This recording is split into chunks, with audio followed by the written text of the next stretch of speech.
sur la définition. Donc c'est 3-4 mots, une phrase maximum.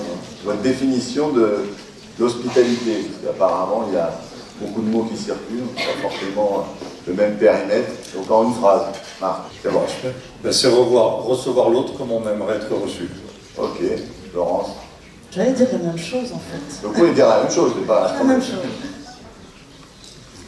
Alors, je dirais convivialité et satisfaction. Ah oui, là c'est le camping qui parle. Dominique. Une phrase, Dominique, hein, on est d'accord. Il a peur du jour où je parle de trop et c'est une crainte justifiée. C'est pas bien accueillir les gens, c'est faire en sorte qu'ils se sentent très bien accueillis. Très bien. Là, on sent déjà qu'il y a tout de suite du niveau. Et vous allez vous rendre compte très rapidement. Garde le micro, c'est toi qui commence, qui va planter un peu le décor. Donc Dominique Hummel, vous êtes le spécialiste. Je crois. Tu es le spécialiste français, européen, voire mondial de la très grande satisfaction client. Hein, c'est ton sujet, ta marotte depuis toujours, du temps de la Compagnie des Alpes, du Futuroscope et en tant que consultant. On a vu que l'hospitalité c'était lié à la très grande satisfaction client, mais à beaucoup d'autres choses. Comment toi tu arrives à articuler ces deux sujets qui sont au cœur de tes préoccupations? Alors effectivement, j'ai donné la définition à l'instant, je vais la prolonger. Cette idée que c'est Hannah Arendt, je vais faire un peu de philosophie vite fait, mal fait, pardon, parler de la tyrannie du bien. Cette idée que plein de bonne volonté, il y en a partout dans cette profession, on se met à la place d'eux, et au fond, on n'écoute pas vraiment, pour prendre un mot simple, ce qu'est vraiment le touriste, qui ne veut rien dire, les touristes avec toutes les familles qu'on a évoquées tout à l'heure. Je suis intervenu récemment devant les gîtes d'un département où le président me disait, c'est incroyable, la jeune génération, elle n'a pas envie que je tienne le crachoir au petit-déj. Ils ont envie de rester entre eux, et même les conseils que je leur donne, je vois qu'ils sont un peu sceptiques. Donc on est typiquement là, parce que le gîte c'est un exemple d'hospitalité, puisqu'on n'a que chez soi, de quelqu'un pétri de bonnes intentions et qui veut apporter sa qualité d'accueil. Et pourtant c'est pas forcément l'attente. Donc moi mon point de vue, qui vient de l'opérationnel, c'est que arrêtons, c'est Jean-Didier Urbain qui dit ça, le touriste, ce soldat inconnu, arrêtons de penser à sa place. Et la logique de la TGS, dans le vilain mot techno, c'est de se donner des outils, on en a eu un instant, il y en a beaucoup d'autres, quantitatifs et qualitatifs, pour vraiment comprendre qui il est avant le séjour, pendant le séjour et après le séjour, on l'a abordé tout à l'heure. Et qu'est-ce qu'on voit lorsqu'on fait ça? Ça c'est tiré d'une expérience d'une dizaine d'années, c'est quand on atteint ensuite le haut niveau, c'est-à-dire en termes de notes, puisque c'est malgré tout le baromètre, sur 10, qui se situe à 9 ou à 10 sur 10, on a vu tout à l'heure qu'on était à 8, quelque chose, donc on n'est pas dans la très grande satisfaction. Quand on est dans la très grande satisfaction, et on reviendra sûrement sur qu'est-ce qui la fabrique, on multiplie par 2 les intentions de visite, et on augmente de 50% les intentions de recommander. C'est-à-dire que ça, on démontre là que quand on a ce niveau-là de performance, on n'a plus besoin de marketing en réalité, puisque c'est le client qui est votre principal ambassadeur. Je vais prendre un exemple que je connais bien, qui est Europa Park. Il y a des Alsaciens ici. Europa Park fait 3 fois moins de publicité que Disney, au prorata de ses moyens, parce qu'ils ont un bouche-à-oreille formidable. Donc comment on atteint ce niveau-là? Par la connaissance, mais aussi, au-delà de la connaissance, par des plans d'action qu'on peut développer pour gagner ces dixièmes qui font qu'on va passer d'un 8,2, 8,4 qu'on a vu tout à l'heure à un 9 ou un 9,2, et ça existe. Et donc pour toi, il n'y a que la très grande satisfaction qui compte, et comment elle est prise en compte, à la fois dans les hébergements, dans les territoires, et de manière diverse ou relativement homogène? Quelle est un peu ton expérience là-dessus? Tu peux avoir le suivant? Ouais, je vais te montrer une petite matrice. Ça, c'est pour donner une petite grille. Moi, je partage un outil avec vous. Je commence à travailler pour les territoires ici ou là. J'ai accompagné les Côtes d'Armor pour l'opération qui a été présentée tout à l'heure. En gros, c'est une approche assez simple. Qu'est-ce qui fabrique cette TGS? Qu'est-ce qui, au contraire, la détruit? On fait des choses, que ce soit un opérateur ou un territoire, qui génèrent de la satisfaction ou génèrent de l'insatisfaction. On fait beaucoup de choses qui sont secondaires. Parce qu'en réalité, on ne se met pas à la place d'eux, on se fait plaisir, on se projette. Je montrerai un exemple tout à l'heure me concernant au Futuroscope. Et ça, c'est un peu ce qui résulte de cette idée de ne pas être dans l'écoute efficace. Les basiques, ça c'est extrêmement important, on appelle ça aussi les irritants. Donc ça, si vous le faites, eh ben, ça ne générera pas de satisfaction, mais si vous ne le faites pas, ça va vous faire très mal. C'est vrai d'un opérateur, c'est vrai d'un territoire. Vous achetez une voiture qui ne freine pas, vous allez être très satisfait. Si elle freine, pour autant, vous n'allez pas être très satisfait. Ce qui est intéressant, ce qui est au-dessus. Donc, notamment à la case orange, là, sont les éléments clés. C'est vraiment ce sur quoi doit travailler, à mon sens, dans une destination, dans sa chaîne de valeur, qui font que quand on est au-dessus de ce que les gens attendent, bien, on est tiré vers le haut, et inversement. Et puis, il y a cette case jaune, les bonus, c'est les bonnes surprises. C'est ce qui amène, du coup, l'enchantement. À droite, on est dans ce qui est la tête de votre territoire par rapport à un client qui estime que la qualité, c'est un dû. À gauche, on est un peu dans le don, c'est-à-dire c'est ce qui n'est pas attendu, je parle de la case en haut, de la case jaune, et qui fait que lorsque vous êtes à ce rendez-vous-là, dans ce rendez-vous-là, vous allez surprendre. Je vais juste prendre un exemple pour le suivant de ma vie professionnelle pas loin d'ici, si vous voulez bien. Très simple, donc évidemment la sécurité, et avec la Covid, tous les éléments de réassurance sont devenus très importants en bas à droite. On a eu un gros incident, il y en a eu récemment, ça vous fait très très mal, parce que sur ces attendus de base, qui sont des irritants, vous ne pouvez pas vous louper. Quels sont dans vos territoires ces irritants, ces points noirs qui font que si vous n'êtes pas au rendez-vous là, le reste est quand même beaucoup plus compliqué. Des choses inutiles en bas à gauche, je suis musicien dans ma vie privée, et donc une année, j'ai fait venir je ne sais combien de fanfares, ça n'a pas fait bouger d'un iota la note de satisfaction globale, car ce n'était pas un attendu. Et donc je me suis fait plaisir, comme je le disais tout à l'heure. En bas à droite, évidemment, la question des attentes, qui est essentielle dans les sites de visite, elle est essentielle dans les sites naturels, etc., où là, il y a des choses à faire. Là, je montre une petite image d'une considération du public au moment où il attend, en lui donnant de l'eau, en animant les files d'attente, etc. Donc là, c'est là qu'il faut s'organiser, et on peut faire plus qu'on le fait. Et puis en bas, en haut, pardon, à gauche, une surprise, une bonne surprise. Les gens ne s'attendaient pas à trouver des fanboys dans un lieu comme ça. On en a installé une cinquantaine. Ça a eu un effet immédiat pour desserrer les fréquentations des pavillons, parce que les gens étaient heureux d'être ensemble dehors, dans des jolis endroits. Et typiquement, ça c'est quelque chose qui était sorti d'une écoute client, et on l'a développé, et c'est devenu un élément d'enchantement réel. Voilà. En haut à droite, c'est ce qui compte le plus pour les gens, donc c'est aussi ce sur quoi vous pouvez communiquer. Et à partir du moment où vous avez identifié colonne à droite, en haut, ma file d'attente ici, ce qui compte le plus pour les gens, vous allez chercher à vous en occuper au mieux, c'est ça au fond le slogan de la TGS, comment je m'occupe au mieux de ce qui compte le plus. Encore faut-il ne pas se tromper sur cette identification, et ça c'est la colonne en haut à droite, et la case en haut à droite qui vous permet du coup aussi de savoir ce qui compte pour les gens, et donc vous allez communiquer là-dessus, puisque c'est ce qui va les réassurer pour décider d'aller chez vous. Et puis chercher ces bonnes surprises, on travaille avec ces outils dans plusieurs territoires. En ce moment, une bonne surprise qui fonctionne bien, notamment lorsqu'on analyse des avis, c'est tout ce qui est lié au marché, par exemple. Ce ne sont pas forcément des attendus, mais qui sont, lorsqu'on les découvre, des bonnes surprises. Voilà simplement une petite grille pour voir comment on peut construire ça avec la TGS. Encore deux exemples, parce que moi je les aime beaucoup. Avant de passer la parole à Laurence Daucrire, la tasse de café, le chocolat et la bouteille de ketchup. Alors je n'ai pas les images, la bouteille de ketchup. Tout le monde voit ce que c'est. Tout le monde voit ce que c'est. Vous avez la bouteille de ketchup en verre. C'est le produit des ingénieurs qui ont designé un product. Voilà. Et puis évidemment, on n'arrive pas à la vider complètement. Elle se casse sur le sol de la cuisine, on peut se blesser, c'est presque dangereux. Et donc quand on a regardé le sujet, non pas du point de vue du produit, du point de vue de l'ingénieur, celui qui pense qu'il sait, celui qui lui fait le tour, parce qu'il a la conviction que c'est ce qu'il faut faire, mais quand on a regardé du côté de l'usage, quand on a designé l'expérience, le design est évidemment l'outil majeur de tout ça, on a inventé la bouteille en plastique, maintenant elle est écolo, elle n'était pas au début, elle fonctionne dans l'autre sens, elle est molle, donc vous pouvez appuyer dessus et vous pouvez la vider.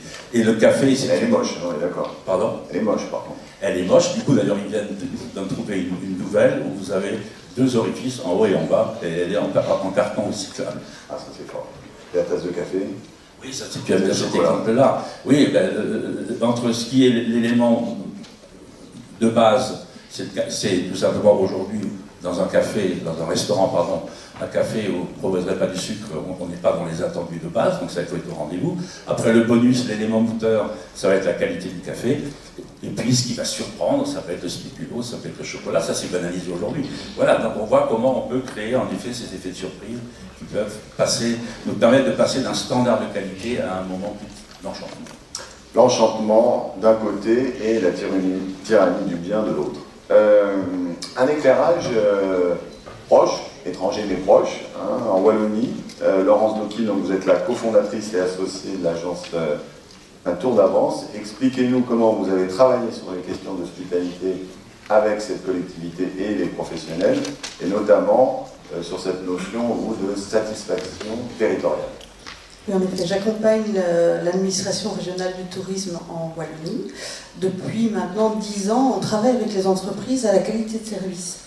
Et donc, on réfléchit, c'est un peu l'équivalent de la marque en qualité en France, mais si ce n'est qu'on laisse beaucoup plus d'autonomie aux opérateurs et on est plus dans un processus d'accompagnement à l'amélioration continue.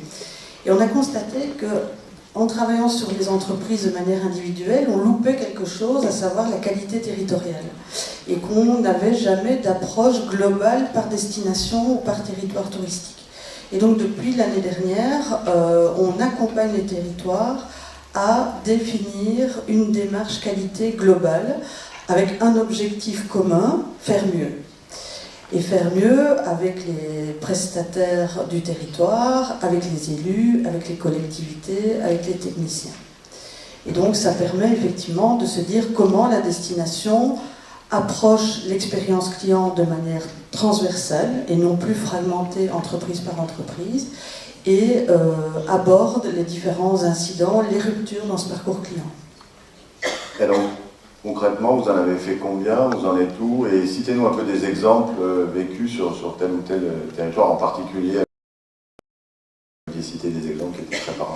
Alors, on en est au début de la démarche, hein, puisqu'elle a été mise en place l'année dernière. On travaille avec des territoires assez différents. On a un territoire qui est un parc naturel, et là, on va aborder tout ce qui est le slow tourisme. Et donc, on définit avec le parc, le territoire, le différent parcours client en lien avec la durabilité et le slow tourisme. Et on va étudier la satisfaction des clients le long de ces parcours. Et donc on va mener une enquête sur le territoire, j'expliquerai peut-être après l'enquête. On travaille avec des villes, on travaille notamment avec Binge, qui est connu pour son carnaval, qui est patrimoine mondial de l'UNESCO. Et on travaille également avec plusieurs territoires sur une véloroute, pardon, pas une auto-véloroute, une véloroute. Et on constate qu'effectivement, les premiers éléments qui ressortent, c'est que souvent, les investissements publics s'arrêtent là où commence le domaine privé et inversement. Et donc, on n'a jamais d'approche globale du parcours client. Un exemple, les pouvoirs publics investissent beaucoup dans les voies vertes. Et je pense qu'ici, dans la région, vous connaissez, vous avez beaucoup d'investissements menés. Mais on ne réfléchit pas à la qualité du parcours client et l'expérience client jusqu'au bout. Et donc on a de très bonnes infrastructures pour se déplacer, mais quand on arrive dans les sites, là il y a l'effet plouf, pchit, comme aurait dit un beau président, où on se rend compte que si on arrive à certaines périodes de l'année, il n'y a aucun service qui est proposé aux cyclistes. Par exemple, je testais avec mon mari, on faisait une balade à vélo, on arrive sur un site, on voit consigne, on se dit « Ah chouette, il y a une consigne », sauf que nous sommes en mars, la consigne est fermée, or on est même plus équipé que des cyclistes en été, puisqu'il pleuvait, et qu'est-ce qu'on fait de nos affaires? Donc voilà, c'est aussi réfléchir avec les territoires jusqu'où on va au bout de la démarche. Et donc, dans ce cas-là, sur cette route européenne, comment est-ce qu'on fait pour que le cycliste soit bien accueilli, tant en termes d'infrastructure que de services? Et donc, c'est de travailler ensemble à ces éléments-là. Sur Binge, on réfléchit aussi à comment, quand vous arrivez dans cette ville, vous allez pouvoir trouver les endroits de vie, parce que c'est une ville qui vit énormément, mais comment, en tant que visiteur, on peut se sentir accueilli dans cette ville, même aussi en dehors des périodes du carnaval. Marc Richet, toi aussi tu es sur une approche territoriale. Comment la question s'est posée à l'échelle de la région? Est-ce que c'était à peu près les mêmes bases ou la démarche? Ça ressemble beaucoup. On est parti de deux constats qui ont déjà été présentés. Le premier, c'est qu'effectivement, le visiteur, lorsqu'il est satisfait, il devient le premier prescripteur. Et de plus en plus, avec les réseaux sociaux, avec la réassurance qu'on essaie d'avoir les uns les autres quand on voyage. Donc on est parti de ça. Et le deuxième constat, c'était un constat qui consiste à dire les collectivités, dans leur politique touristique, travaillent beaucoup sur l'investissement, les aménagements, les infrastructures, travaillent beaucoup sur le marketing, Mais le grand oublié, c'est le client, ce que j'appelle service après-vente, la satisfaction client. Donc on est parti de ce double constat. Alors, explique-nous le service après-vente. Le service après-vente, ça veut dire qu'il y a eu un problème, ça, non? Ça veut dire qu'une fois que le client est là, c'est un problème, on le connaît en France, y compris en industrie, on se fait des très beaux produits, on sait très bien les promouvoir. Mais après, c'est compliqué. Voilà, on a des sujets comme ça s'améliore. Mais l'automobile, par exemple, c'est un exemple historique sur lequel on est concurrencé beaucoup par d'autres industriels dans d'autres pays parce qu'il manque quelque chose après qu'on ait donné les clés du véhicule. Et c'est un peu la même chose à l'échelle territoriale. Donc on est parti de ces deux constats. Alors évidemment, c'est un peu caricatural ce que je dis là. Et on a eu une opportunité de calendrier, c'est-à-dire qu'il y a eu des élections municipales et donc des élections, en tout cas des renouvellements d'exécutifs dans les intercommunalités. Et du coup, partant du principe que les plus près des accueillis et des accueillants, c'était le niveau intercommunal et les offices de tourisme, on est allé au-devant des intercommunalités de la région et des offices de tourisme en leur disant, voilà, est-ce qu'on peut travailler ensemble sur ce sujet-là? On n'est pas là pour travailler vos stratégies touristiques, elles vous appartiennent. Il y a des acteurs privés, des cabinets qui pourront vous aider, mais comment on peut travailler ce sujet-là? Et du coup, on a eu une quinzaine de collectivités qui ont répondu présent dans la région et qui ont accepté de commencer ce travail avec nous, qui a consisté à un travail d'inventaire collectif, c'est ce qui a été dit à l'instant. C'est-à-dire qu'on a réuni, dans un premier temps, les collectivités, l'office de tourisme, des socioprofessionnels du tourisme et un peu au-delà, pour faire ce constat sur la chaîne de valeur d'accueil de clientèle qu'il s'agit aussi de qualifier. Quelle typologie de clientèle? Parce qu'il y a autant de touristes que de typologies.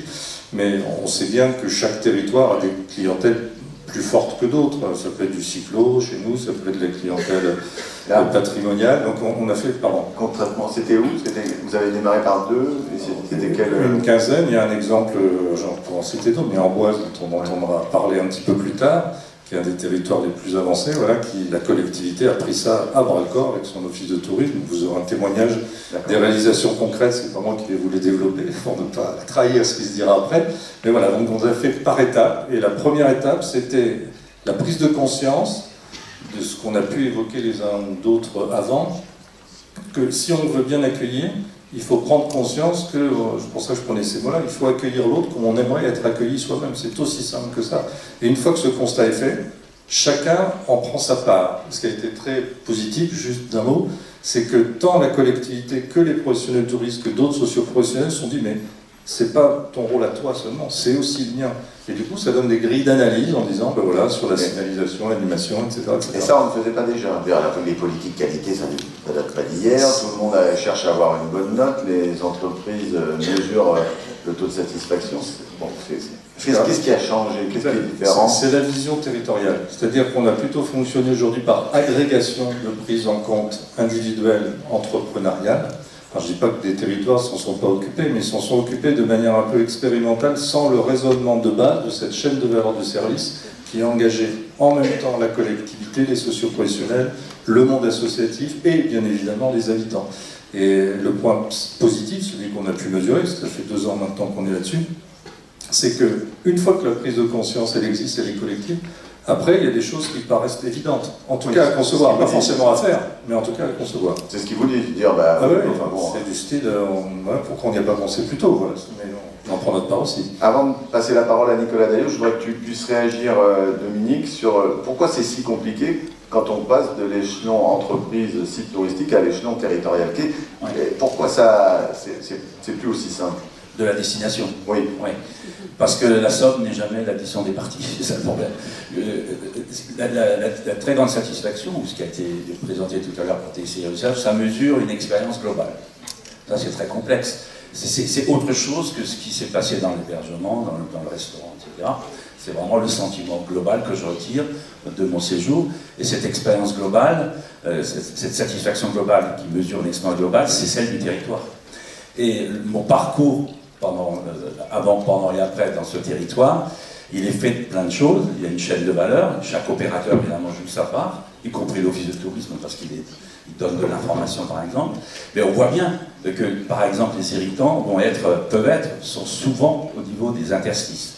La question de l'espace public, par exemple, notamment celui qu'on partage, les touristes partagent pratiquement tout sur l'espace public, sauf l'hébergement avec l'habitant et avec d'autres personas, entre guillemets. Cette question de l'espace public, elle ne va pas sortir des enquêtes de satisfaction auprès des hôteliers, des restaurateurs, etc. Donc on a besoin d'un outil et qui mesure ma petite pyramide de tout à l'heure, enfin pas ma pyramide, le carré, les 4 carrés, du point de vue du territoire. C'est-à-dire, qu'est-ce qui est dans un territoire, c'est quoi mes irritants, c'est quoi mes éléments clés, et ça peut être quoi mes bonus. Et souvent, ça, la réponse, elle n'est pas forcément que celle de... Et souvent, c'est quoi alors les irritants? Beaucoup de sujets précisément d'efficacité collective, la question de l'information par exemple. Moi j'ai beaucoup travaillé pour la montagne sur ces sujets-là, les risques d'avalanche. Il faut passer des infos très vite. On voit bien que le système a besoin d'être efficace collectivement. Donc c'est de la coopération autour de sujets comme celui de l'information, y compris sur ce qu'il y a à faire dans le territoire. Tout le monde au fond est un peu concierge, tout le monde au fond est un peu office de tourisme. Et puis des sujets qui sont propres, non pas aux offices de tourisme, mais à vos maisons mères, si je puis dire. Voilà, et c'est là que ça se complique. C'est là que c'est intéressant. Ouais. Parce que du coup, ce travail-là, sur la satisfaction globale de votre territoire, vous ne pouvez pas l'entreprendre sans embarquer vos EPCI, vos départements, etc. Car ce sont des réponses de transport, de mobilité en grande partie. Ce que je voulais simplement dire, c'est quand même un super rôle pour les OGD en particulier, parce que si vous ne le faites pas, personne ne va le faire. Okay. C'est là-dessus que je voulais rebondir justement, c'est que nous on a vu à l'expérience que c'était, puisqu'on est dans une convention ADN Tourisme, c'était un merveilleux sujet de collaboration entre Office de Tourisme, ADT, puisqu'on a conduit l'opération avec elle, et puis donc CRT. Et pour les offices de tourisme, on a pu le mesurer, ceux qui sont concernés pourront en témoigner, c'est aussi un sujet de repositionnement, ou en tout cas d'affirmation de positionnement. C'est pas une caricature de l'accueil, pardonnez-moi, ou de telle fonction. C'est une fonction centrale dans un territoire, dans une destination, de référent d'une satisfaction du visiteur à l'échelle du territoire. C'est-à-dire que la collectivité peut aussi avoir du conseil et presque, comment dire, un suivi de sa performance d'hospitalité, qu'elle confie cette responsabilité à son office de tourisme. C'est un mandat et c'est super intéressant aussi. Donc, oui, mais ça se fait ou ça se fait pas? Parce que ça là, ça se fait. Enfin, nos amis d'Amboise, je fais un peu de teasing, pourront en témoigner demain. C'est la réalité sur le terrain. Il y en a d'autres. Mais c'est pas une réalité générale. On sent bien que dès qu'on quitte la sphère touristique, ça se complique un peu quand même. Non, ça, en tout cas, les liaisons se font pas toujours. On avait des élus tout à l'heure ici, sensibilisés au tourisme, mais ceux qui ne le sont pas, oui, ça bloque. Tout part d'une prise de conscience, encore une fois. C'est la prise de conscience qui fait tout le reste, qui fait dire on a une chaîne de valeur, elle nous concerne tous, et il faut bien qu'à un moment donné, un chef de projet pour s'occuper de tout ça. Nicolas Daillot, tout à l'heure, tu disais convivialité, qui est le mot-clé du camping depuis toujours. De convivialité à hospitalité, comment on fait le lien et comment les campings français gèrent, se manifestent en termes d'hospitalité? C'est un peu primaire ce que je veux vous dire, mais c'est vrai que pour un professionnel du tourisme, notamment de l'hébergement, c'est avant tout l'accueil, c'est-à-dire la convivialité. D'ailleurs, on vient de finir une étude avec l'IFOP qu'on réalise régulièrement. Et sans surprise, après le rapport qualité-prix qui explose tous les scores, du fait sans doute du contexte de pouvoir d'achat, après la proximité avec la nature, c'est la convivialité qui arrive en 3e position des priorités, enfin des choix principaux qui décident les familles à choisir le camping. Donc on voit bien que c'est dans notre ADN profond, la convivialité, bon, c'est la qualité de l'accueil, c'est évidemment... D'ailleurs, chez Camping Qualité, qui est notre label qualité, le premier engagement, c'est un accueil chaleureux. Alors c'est bien sûr dans la réception, mais c'est également dans les sanitaires, tous les personnels qui peuvent être très serviables envers les clients, etc. Donc la base, avant même les habitants, c'est quand même le client, qui est quand même à l'origine de notre existence même et de notre survie, de notre pérennité. Donc avant tout, c'est de créer un lien extrêmement convivial, parce que c'est le meilleur mot, je pense. Il était d'actualité il y a 50 ans, mais il n'a pas pris une ride en 2023. C'est d'avoir le meilleur lien de convivialité avec les clients qui nous font la joie de nous visiter. Et sur l'hospitalité, plus globalement, vers quel public? Est-ce qu'il n'y a que les touristes ou est-ce que vous allez au-delà? Est-ce que ce rôle un peu sociétal, on a abordé tout à l'heure, enfin ce matin, on voit bien qu'il n'y a pas que les touristes dans l'affaire, il y a les résidents, il y a d'autres types de publics. Alors même avant, on va y aller quand même, mais sur l'hospitalité, en complément de cette relation particulière conviviale, il y a, et à la lueur de ce que j'ai entendu ce matin, la satisfaction, qui est aussi importante. Et si la profession a triplé son activité en 20 ans, c'est principalement grâce à ça. Et quand je parle de satisfaction, je parle de prestations prestations de services, équipements supplémentaires, qui jouent une place considérable dans l'attractivité et dans la dynamique de notre profession. Tu veux dire que les mobil-homes, c'est plus hospitalier que les tentes? Alors, non, pas du tout. Ah bon. Ce que je dis, c'est que, alors oui aussi, évidemment, mais les hébergements locatifs ont joué un rôle considérable. Les équipements de loisirs qui arrivent après la convivialité d'ailleurs dans les lieux d'IFOP, c'est-à-dire les espaces aquatiques, les piscines couvertes, les aires de jeu, etc. Ça a joué un rôle absolument considérable et qui est aussi important que la qualité d'accueil. Évidemment, mais bon, j'ai pas besoin de le préciser ici, les campings se sont améliorés, on est d'ailleurs très en retard par rapport à nos amis hôteliers dans le passé, on a fait, je regarde Jean-Virgile d'ailleurs, mais par rapport au community management, au suivi des clients entre deux saisons, à l'animation des réseaux sociaux, etc. Même tout ce qu'on peut proposer dans les campings, mais c'est des choses très basiques. L'hospitalité, dès lors qu'on parle d'équipement, et si on veut faire un focus sur les campeurs, la transformation des blocs sanitaires, le fait que ce soit chauffé, que les douches soient plus grandes, qu'il y ait de la musique, qu'il y ait des cabines familiales, qu'on propose des quantités de choses, y compris du bien-être à l'intérieur. Parfois même, c'est des cas très particuliers, mais des aquariums incrustés dans les murs, etc. Enfin, et si on va voir nos amis danois, c'est encore plus élaboré que chez nous.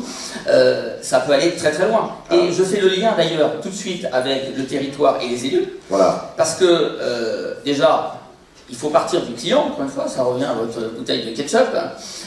On sait bien que tout le monde sait, mais on sait bien qu'on se heurte, que ce soit à Paris ou dans les territoires, à des erreurs de diagnostic quant au profil de nos clientèles et aux attentes de nos clientèles, notamment sur le tourisme social, parce qu'on est encore aujourd'hui le leader du tourisme social de très loin en France, évidemment, et sans focaliser sur VACAF ou sur certains dispositifs publics pour partir en vacances. Mais ceux qui choisissent tel type de camping ne sont pas forcément ceux auxquels les gens qui ne connaissent pas le secteur s'attendent. Grosso modo, les classes très populaires qui ont des budgets très contraints, qui visitent moins le territoire d'ailleurs, qui se concentrent plutôt sur l'établissement, plébiscitent de loin les 3 et 4 étoiles très équipées. Et de la clientèle qui se tourne plus sur le territoire, qui s'intéresse plus à la culture et au patrimoine, va rechercher des campings plus petits. D'ailleurs, on a un travail en cours avec la Caisse des dépôts et consignations pour redynamiser tous les petits campings qui pourraient faire de l'insolite, du glamping, etc. Mais c'est contre-intuitif par rapport à ce que beaucoup de gens nous disent comme diagnostic. Grosso modo, une grosse partie des gens qui nous regardent sans nous connaître se disent bon, les gens qui ont des problèmes budgétaires vont dans les campings 1 et 2 étoiles, et ceux qui ont des moyens vont dans les 4 étoiles. C'est totalement faux. C'est précisément le contraire. Enfin, c'est pas le contraire, parce que dans les 1 et 2 étoiles, malheureusement, il n'y a quasiment plus personne. Et l'objectif, c'est d'arriver à les redynamiser. Et donc, c'est là que le lien avec les élus est très important, puisqu'il faut mettre le territoire en ordre de bataille pour que les campings puissent se transformer. Si le plan local d'urbanisme, si le schéma de cohérence territoriale, si monsieur le préfet prend un plan de prévention des risques totalement en décalage avec les attentes des clientèles, et les campings ne seront pas hospitaliers, et la performance touristique du territoire sera dégradée. Ok, alors parle-nous un peu des autres publics que vous pouvez accueillir et faire preuve d'hospitalité avec des gens qui ne sont pas des touristes. Il y a des expériences qui existent en la matière, et on a vu maintenant dans les différentes interventions que voilà, on ne parlait pas que des touristes quand on parle d'hospitalité. Oui, parce que c'est vrai que nous, comme tout le monde évidemment, mais nous en particulier, puisqu'on occupe souvent des espaces particulièrement protégés, particulièrement sensibles, qui sont regardés avec des yeux attentifs, et qui peuvent d'ailleurs bloquer le développement des campings, voire même occasionner leur disparition, parce qu'aujourd'hui on ne crée plus de camping. Donc vous savez, l'objectif c'est avant tout de stopper la disparition des campings. Ça devrait être un objectif national pour le tourisme français, puisqu'on a la moitié des lits touristiques à nous tout seuls parmi les hébergements collectifs. On n'y arrive pas d'ailleurs. Oui, mais parle-moi des publics que vous accueillez. C'est le lien direct. Les enfants, c'est le lien. Allez, vas-y. Non, mais c'est ça. Le lien, c'est ça, il faut déjà le faire. Et comme on est justement regardé parfois avec questionnement, il faut absolument faire partager au territoire que nous pouvons aussi être un outil d'intérêt général. C'est la raison pour laquelle, pour faire le lien avec ta question, et c'est la raison pour laquelle on ne refuse aucune main tendue, évidemment, des propositions qu'on peut nous faire en matière sociétale. Par exemple, dernièrement, une proposition de Madame la Ministre pour l'égalité femmes-hommes pour pouvoir accueillir les personnes victimes de violences qui ont besoin de quitter le domicile familial et trouver un hébergement pérenne alternatif, c'est de les accueillir dans un hébergement de camping pendant 3-4 jours, une semaine. Ça n'apporte rien au camping parce que c'est totalement gratuit, mais ça permet de mieux se connecter au territoire. On le fait avant tout pour l'intérêt général, évidemment, on n'est pas à l'origine de cette proposition. Vous le faites pour être bien vu, c'est ça? Alors non, on ne l'a pas fait pour être bien vu, on l'a fait parce que ça nous paraissait, Gîtes de France et Airbnb ont fait la même chose, je pense qu'ils l'ont fait aussi pour l'intérêt général, mais je pense que ça joue quand même un rôle positif pour montrer que le tourisme peut avoir une mission d'intérêt général. Il y a aussi les enfants qui savent pas nager, il y a les enfants qui partent pas en vacances, il y a qui d'autre encore? Qu'est-ce que vous faites en termes d'hospitalité? Alors, eh bien, de la même manière, c'est vrai que pendant le Covid, la ministre des Sports était inquiète des noyades potentielles dans les familles, évidemment, puisque les piscines municipales étaient fermées. Et elle a eu l'idée de proposer aux hébergements touristiques, pas seulement les campings, bon, il se trouve que c'est les campings qui ont le plus d'espace aquatique en France, mais de pouvoir accueillir les écoles des villages, surtout qu'en plus dans les communes rurales, il y a peu de campings, il y a peu de piscines municipales, même hors période Covid. Et une convention a été signée pour pouvoir justement accueillir ces écoles. Aujourd'hui, il y a à peu près 200 campings qui sont rentrés dans la démarche. Et il y a eu un dispositif juridique spécial qui a été monté avec le ministère, puisque évidemment, le statut juridique que je vous épargne ne permettait pas d'accueillir les écoles dans le contexte juridique des campings qui accueillent les touristes. Dominique Humel, est-ce que ce type d'initiative, c'est quelque chose qui va influencer l'image d'une destination ou l'image d'un territoire en termes d'hospitalité? Est-ce que c'est important pour vous? D'abord, il faut la livrer. Donc si on considère que ces différents publics méritent une symétrie des attentions, pour prendre un mot de management important par rapport à ces sujets-là, et si on est en effet capable d'être au rendez-vous avec les différences, encore une fois, on est là sur des familles dont les attentes sont extrêmement différentes, évidemment que c'est un élément de notoriété et d'attractivité. Alors je suis très pris par le temps, on n'arrête pas de me faire des signaux. On essaie de prendre quelques questions avant d'aller déjeuner. N'hésitez pas, vous levez la main. Moi je vois rien du tout, mais s'il y a...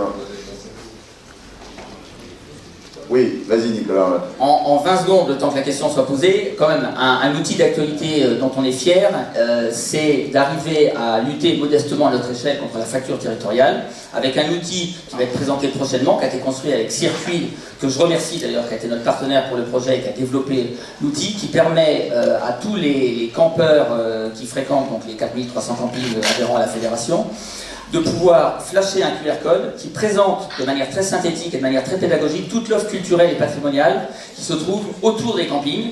Et après 2 ans d'expérimentation pendant le Covid, justement, avec un outil qui s'appelle Musée au camping et qui avait vocation justement à faire découvrir l'offre muséale auprès des familles qui, en général, n'ont jamais mis les pieds dans un musée. D'accord. Alors, est-ce qu'il y avait une question ou deux? Ou pas? Ah oui, Saskia. Nicolas Daillot notamment, quand on a fait les enquêtes, alors c'est peut-être changé maintenant, mais sur la Loire à vélo, et donc on a notamment des collègues sociologues, ça, qui ont fait toute la Loire à vélo, qui ont été dans les campings, et donc on retrouvait exactement ce que vous disiez. Je pense que c'est très important, et qu'il y avait cette demande en fait des cyclistes, et ça rejoint ce que disait Madame Dokir, en région centre, hein, en fait ils avaient une attente en termes d'attente de la nature. Alors, il faut voir ce qu'on attend par nature, et ça dépend des publics, et c'est souvent pas du tout la même chose que les institutions touristiques, mais qui ne trouvaient pas du tout dans les campings. C'est-à-dire, les campings qui étaient à proximité, donc bio, connectés avec un territoire, etc. Et donc là, il y a quelque chose, en tout cas, il y a une marge de manœuvre sur cette connexion, en fait, entre des gens qui vont faire la Loire à vélo. Je parle pas des cyclistes qui veulent aller plus vite, hein, je parle de familles qui veulent faire découvrir à leurs enfants. Voilà. Et donc il y avait vraiment quelque chose qui revenait en permanence sur cette connexion entre on veut aller dans un camping populaire qui en fait, vous l'avez bien dit, mais on attend quelque chose qui est de l'ordre d'une relation avec la nature, des produits locaux, des arbres, et voilà. Et peut-être, je sais pas, là il y a quelque chose à penser. Et je pense que les campings, l'abri, la question de l'abri, quand même, c'est le fondement de l'hospitalité en fait. C'est vraiment la cabane, enfin comment on accueille l'autre, la roulotte, tout ça, peut-être qu'il y a quelque chose qui n'a pas été peut-être, assumé ou reconnu. J'ai l'impression qu'il y a une forme de, pas de haine de soi, mais que les campings ne s'aiment pas eux-mêmes, enfin dans la manière dont ils ont été pensés par la société, etc. Alors que je pense que vraiment, notamment dans les envies, besoin de reconnexion avec un environnement, il y a quelque chose à penser. Oui, le Prince de Champagne, c'est plus un témoignage par rapport au camping. On a un camping dans l'Aube à côté de nos 3 lacs qui a été racheté par un ingénieur qui a travaillé pendant 18 ans un peu partout sur la planète, pas du tout dans le milieu. Bon, elle avait sélectionné 14, il a choisi l'Aube. Bon, c'est sympa, ça nous a fait plaisir. Et en fait, un dimanche, il va faire un tour-retour, et autour du lac, il regarde beaucoup de Parisiens, du jet, du bateau moteur, et à partir tous les soirs, les mecs. Et il leur dit, qu'est-ce qui vous manque? Il dit, ici, il n'y a rien.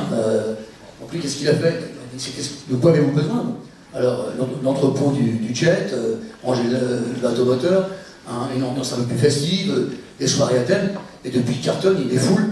Il a répondu à une attente en fait. Et il va continuer à développer justement en écoutant l'attente du client, si je peux dire. Juste en 20 secondes, la force de la profession, c'est la souplesse d'exploitation. Il n'y a pas de mode d'hébergement aussi souple que le camping. Et c'est la raison pour laquelle tout le territoire, les élus locaux en particulier, par les documents d'urbanisme locaux pour que des porteurs de projets comme cela peuvent transformer leur établissement en fonction des constats, des attentes de la clientèle. Il ne faut pas scléroser la profession en la bloquant, justement pour n'en faire qu'un modèle. Il faut garder de la souplesse et de la liberté. Dans le cadre légal, évidemment, mais tout existe. Or, parfois, on a malheureusement des documents qui enferment tellement l'établissement que vous ne pouvez pas faire ce que votre interlocuteur a fait.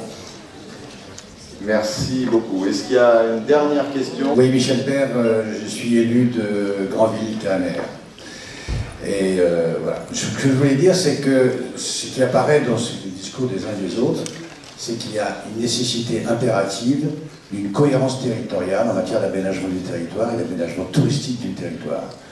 Et que la logique de ce qui a été présenté par Marc, en disant on va travailler avec les EPCI, me paraît indispensable pour pouvoir faire en sorte qu'il y ait effectivement un tourisme qui soit organisé de manière territoriale, pour pouvoir accueillir et pouvoir avoir cette réponse de satisfaction de la clientèle qui va se retrouver dans un univers qui va être coordonné. Alors bien sûr, il faut laisser une part de naturel et une part d'envie de liberté. Et c'est cette équation-là entre l'organisation et la liberté à donner, effectivement, dans l'organisation territoriale, qui va être indispensable. Et ça, on revient également aussi sur les préoccupations d'aménagement du territoire, et notamment de PLUI, de SCOT, etc., sur lesquels, malheureusement, très souvent, les documents d'urbanisme sont montés par des urbanistes en tant que tels, sans tenir compte pour autant des besoins d'une population, et des besoins d'une population qui va passer. Donc Pierre Lagache, directeur de l'Hôte Tourisme. Moi je suis convaincu que les organismes institutionnels ont beaucoup à faire sur la question du travail sur la qualité de l'expérience client à l'échelle territoriale. Enfin, je pense que c'est sans doute même un champ d'action très très important pour nous en termes de valeur ajoutée. Ce que je constate concrètement sur le terrain, c'est qu'on n'est pas toujours aidé par les professionnels dans ce discours-là. Très très souvent, ce qui est attendu des organismes ADT, Office du tourisme, CRT, c'est de la promo.